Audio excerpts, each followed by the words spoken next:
బీహార్ ఎన్నికల్లో గెలుపోటములను నేనే శాసిస్తా, నేనే డిసైడ్ చేస్తా.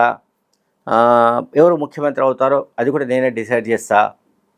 ఈ రకమైన మాటలు మాట్లాడుతూ వస్తున్న జన్ స్వరాజ్ పార్టీ అధినేత అండ్ ఎన్నికల వ్యూహకర్త ప్రశాంత్ కిషోర్ ఈ ఎన్నికల్లోనే పోటీ చేయడం లేదు. ఈ మేరకు వార్తలు పెద్ద ఎత్తున వస్తున్నాయి.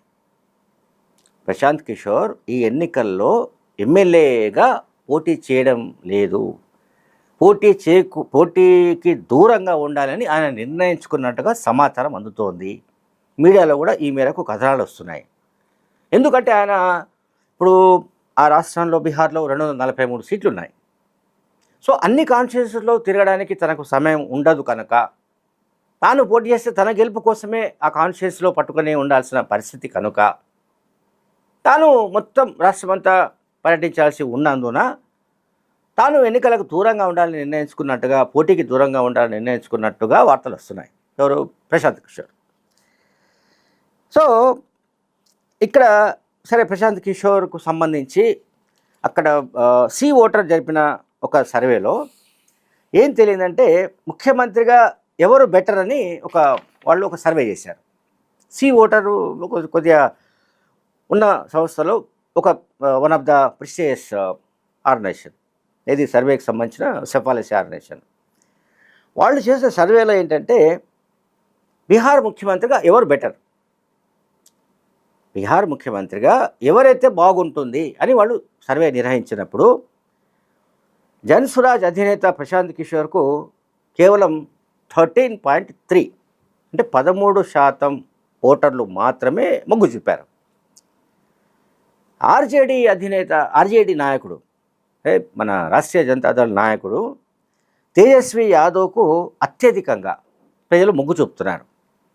తేజస్వి యాదవ్ ముఖ్యమంత్రి అయితే బాగుంటుందని అంటున్న వాళ్ళు 36.5% మంది ఉన్నారు. 36.5%.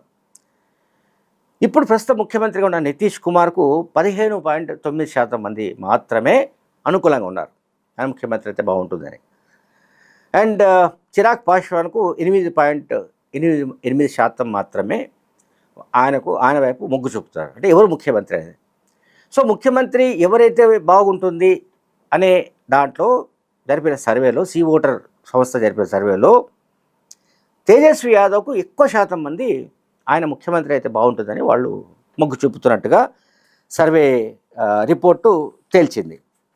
అట్లాగే అక్కడ బీజేపీ అండ్ యునైటెడ్ జనతాదళ్ అంటే Nitish Kumar party, Janata Dal you and ఇతర పార్టీలన్నీ కలిసి పోటీ చేస్తున్నాయి ఎన్డీఏ కూటమిగా.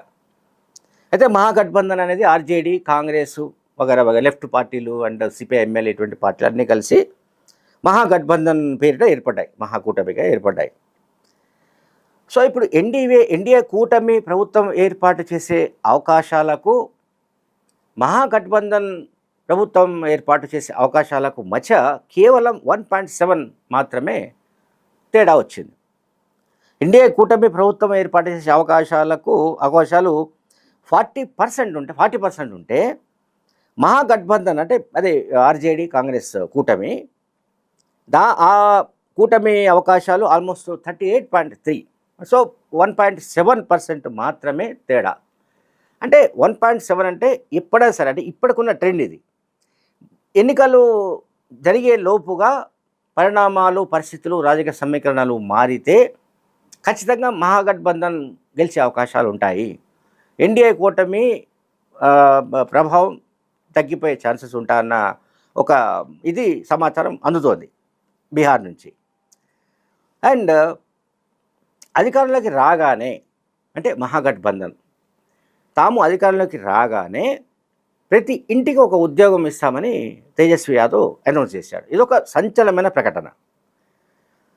పైగా 20 రోజుల్లోనే, అంటే మేము ప్రభుత్వం ఏర్పాటు చేసిన 20 రోజుల్లోనే ఒక చట్టం తీసుకొస్తాము, ఇది ప్రభుత్వ ఉద్యోగాల కల్పనకు సంబంధించి. అండ్ ఆ చట్టాన్ని 20 నెలల్లో పూర్తి చేస్తామని చెప్పాడు, అమలు చేస్తామని చెప్పాడు. ప్రతి ఇంటికి ఒక ఉద్యోగం భర్తీ చేసే విషయానికి సంబంధించిన చట్టం 20 రోజుల్లో తీసుకురావడం, అంటే ప్రభుత్వం ఏర్పడిన 20 రోజులకే ఇటువంటి చట్టానికి రూపకల్పన చేయడం, ఆ చట్టాన్ని 20 నెలల్లో అమలు చేయడం అనేది తమ ఎజెండా అని తేజస్వి యాదవ్ చేసిన ప్రకటన ఎన్డీఏ కూటమిని భయపెడుతోంది. ఎన్డీఏ కూటమి చేస్తున్న ఇస్తున్న హామీలు ఇవన్నీ బాగానే ఉన్నాయి, కానీ బట్ ఉద్యోగం అనేది అంటే బీహార్లో నిరుద్యోగం ఎక్కువ కనుక నిరుద్యోగుల ఓటర్లను ట్యాప్ చేయాలంటే, వాళ్లను ఆకర్షించాలంటే ఒక బ్రహ్మాస్త్రాన్ని సంధించినట్టుగా కనిపిస్తోంది తేజస్వి యాదవ్. ప్రతి ఇంటికి ఒక ఉద్యోగం అంటే నిరుద్యోగులందరూ కూడా పొలమని మహాగఠబంధన్ వైపు షిఫ్ట్ అయ్యే అవకాశాలు ఉన్నట్టు ఎన్డీఏ ఇది భజన పడుతోంది. దీన్ని ఎట్లా కౌంటర్ చేయాలి ఏమిటనేది వాళ్ళకి అర్థం కావట్లేదు. అండ్ తేజస్వి యాదవ్ ఇంకా మీడియాతో మాట్లాడుతూ చెప్పింది ఏంటంటే, మేము గతంలో అధికారంలో ఉన్న కాలంలో ఆల్మోస్ట్ 5 లక్షలకు పైగా ఉద్యోగాల్లో భర్తీ చేశాము. మేము పూర్తి స్థాయిలో పరిపాలించి ఉంటే ఇంకా ఎక్కువ మందికి అవకాశాలు కల్పించేవాళ్ళమని ఆయన చెప్తున్నాడు తేజస్వి యాదవ్. అట్లాగే నితీష్ కుమార్ ప్రభుత్వం గడిచిన 2 దశాబ్దాలుగా ప్రభుత్వ ఉద్యోగాల భర్తీలో పూర్తిగా నిర్లక్ష్యం చేసిన కారణంగానే ఈ నిరుద్యోగ సమస్య బీహార్ను పట్టి పీడిస్తోందని కూడా చెప్పాడు. ఇది తర్వాత ఇంకొకటి, ఈ జనస్వరాజ్ పార్టీది మనం ప్రశాంత్ కిషోర్ గురించి మాట్లాడుతున్నాం. జనస్వరాజ్ పార్టీ 51 మంది అభ్యర్థులతో తొలి జాబితా విడుదల చేసింది. సరే, ఇందులో అంతా కొంతమంది మాజీ వైస్ ఛాన్సలర్స్ ఉన్నారు, యూనివర్సిటీల వైస్ ఛాన్సలర్స్, లేకపోతే రిటైర్డ్ బ్యూరోక్రాట్స్, రిటైర్డ్ ఇంకా కొంతమంది ప్రముఖులు, వివిధ రంగాలకు సంబంధించిన నిపుణులు, న్యాయవాదులు, డాక్టర్స్ వీళ్ళంతా ఉన్నారు.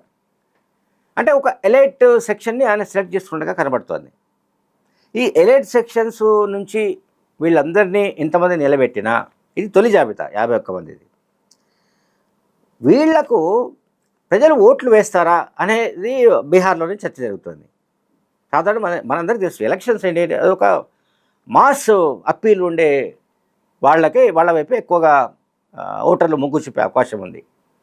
అతనిపై నేర చరిత్ర ఉన్నా, ఆ అభ్యర్థి పైన ఇంకేమైనా కళంకాలు ఉన్నా, ఏమున్నా కూడా మాస్ అప్పీల్ ఎవరికైతే ఉంటుందో, ప్రజల్లో ఎక్కువగా చొరవగా వెళ్ళి పనిచేసే వాళ్ళు ఉంటారో వాళ్ళ పట్ల ఎక్కువగా ప్రజలు ఆదరిస్తారన్నది మనకు ఎన్నికల చరిత్ర తెలియజేస్తుంది. సో ఇప్పుడు జనస్వరాజ్ పార్టీ ప్రశాంత్ కిషోర్ చేస్తున్న పని ఏంటంటే, అడ్వకేట్స్ను, డాక్టర్లను, ఇటువంటి వాళ్ళందరినీ నిలబెట్టడం వల్ల పెద్దగా ప్రయోజనం ఉండకపోగా ఆ పార్టీ ఫ్లాప్ అవుతుందని ఇప్పటికే అంచనాలు వస్తున్నాయి. సో ఇప్పుడు ఏమవుతుంది, చిరాగ్ పాస్వాన్ లాంటి వ్యక్తికి ఆ పార్టీకి 8.8 మాత్రమే అనుకూలమైన పరిస్థితులు ఉన్నాయి. సో 36.5%తో తేజస్వి యాదవ్ చాలా ముందంజలో ఉన్నాడు, ఇది సీఎం క్యాండిడేచర్లో. కనుక ఖచ్చితంగా ఈసారి బీహార్లో ఫలితాలు ఆశ్చర్యకరంగా ఉండే అవకాశం ఉన్నట్టుగా సి ఓటర్ సంస్థ అభిప్రాయపడింది. Thank you very much.